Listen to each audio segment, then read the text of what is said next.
కానీ ఇప్పుడది లేదు. ఇద్దరి మధ్య ఏం జరిగిందో నాకు తెలీదు. ఏమైంది? నా దగ్గర దాచకుండా చెప్పు. అలాంటిదేం లేదు జాన్సమ్మ. బంగారీ, నాకు మీ ఇద్దరి గురించి బాగా తెలుసు. మీ మధ్య ఏదో ఖచ్చితంగా జరిగింది. ఏం జరిగిందో చెప్పు. బంగారీ, నా మీద నమ్మకం ఉంది కదా? నీ లైఫ్లో నేను చాలా ముఖ్యమైన దాన్నని నువ్వు నాకు చెప్పావు కదా. మరి చెప్పు.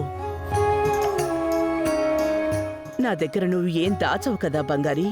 ఇది మాత్రం ఎందుకు? చెప్పు బంగారీ. జాన్సమ్మ ప్లీజ్, దీని గురించి మాత్రం మీరు నన్నే వాడకండి.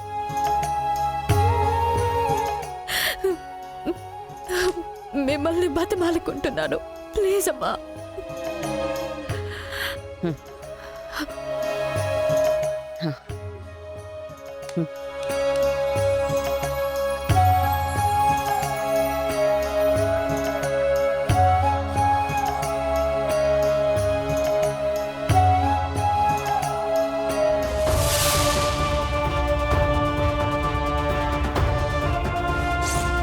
నేను సంయుక్తనే పెళ్లి చేసుకోవాలనుకుంటున్నాను. సంయుక్త పేరు మీద పెళ్ళేర్పాట్లు జరగచ్చు, కానీ పెళ్లి మాత్రం బంగారితోనే. నువ్వు అస్సలు కంగారు పడకు. నేను నీకు ప్రామిస్ చేస్తున్నాను, నువ్వే నా కోడలివి. ఇది ఎవ్వరూ మార్చలేరు. మీనా,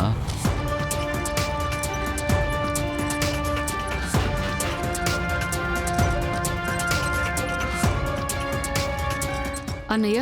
మీనా, మేము బయలుదేరుతామమ్మా. జాగ్రత్తగా ఉండు. ఏదైనా అవసరమైతే అన్నకి కాల్ చెయ్యి. ఇక ఈ జన్మలో మేమెవరం కూడా ఈ ఇంటి గడప తొక్కమమ్మా. ఏం మాట్లాడుతున్నారన్నయ్య? ఏమైంది? ఎందుకిలా కుటుంబం అంతా బయలుదేరారు?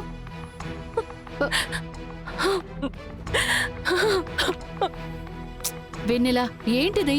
ప్లీజ్ ఏడవకు.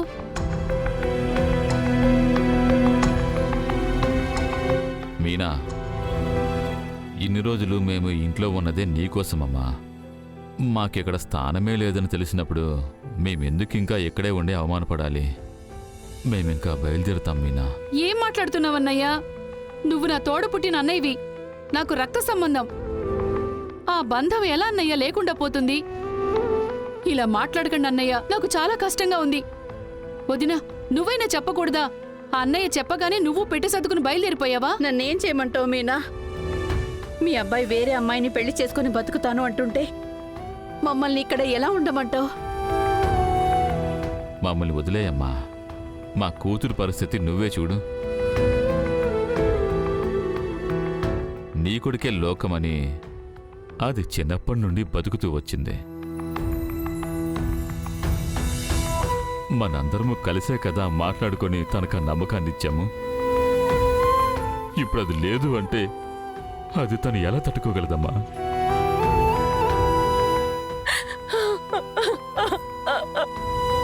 వెన్నెలా, పాపమ్మా, ఏడు పాపమ్మా, మనం బయలుదేరదాము. అన్నయ్య, మీకు దండం పెట్టి అడుగుతున్నాను, దయచేసి నేను చెప్పేది వినండి.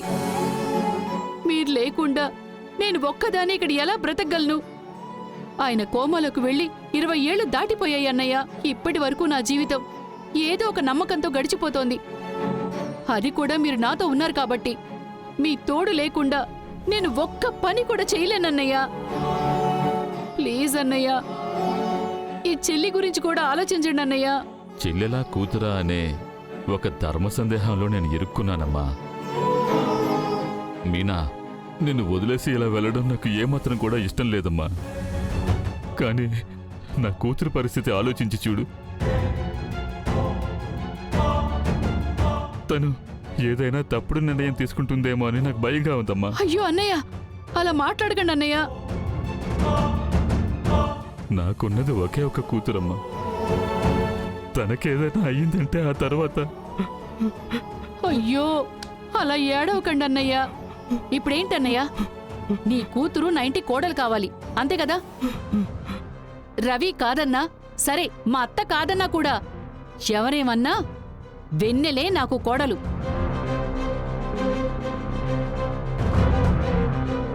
రవి తాళి కట్టబోయేది వెన్నెల మెడలోనే. ఇదే జరుగుతుందని నేను నీకు మాటిస్తున్నాను అన్నయ్య. నేను చెప్పినట్టే జరుగుతుంది. మీరు ధైర్యంగా ఉండండి.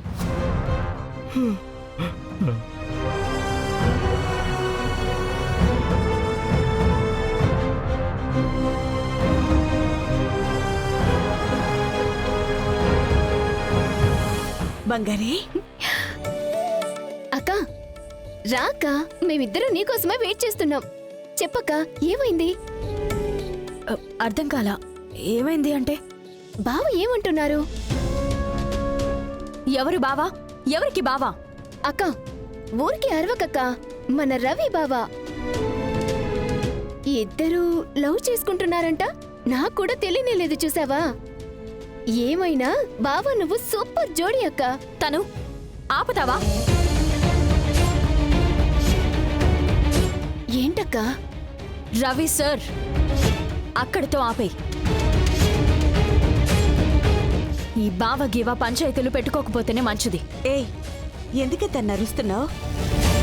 ఇప్పుడు తను అడిగిందాలో తప్పే ఉంది. అమ్మా, మీ అందరికీ నేను ఫస్ట్ అండ్ లాస్ట్గా చెప్తున్నాను, నాకు రవి సార్ మీద ఎలాంటి ఫీలింగ్స్ లేవు. ఆయన నాకు అసలు నచ్చరు. నాకు జన్మలో ప్రేమ పెళ్లి అంటూ ఏమీ ఉండదు. నేను చివరి వరకు ఇలాగే ఉండిపోతాను. మీ ఇద్దరూ అనుకుంటున్నట్టు ఏమీ జరగదు. దయచేసి దీని గురించి ఎవరు నన్ను ఫోర్స్ చేయకండి.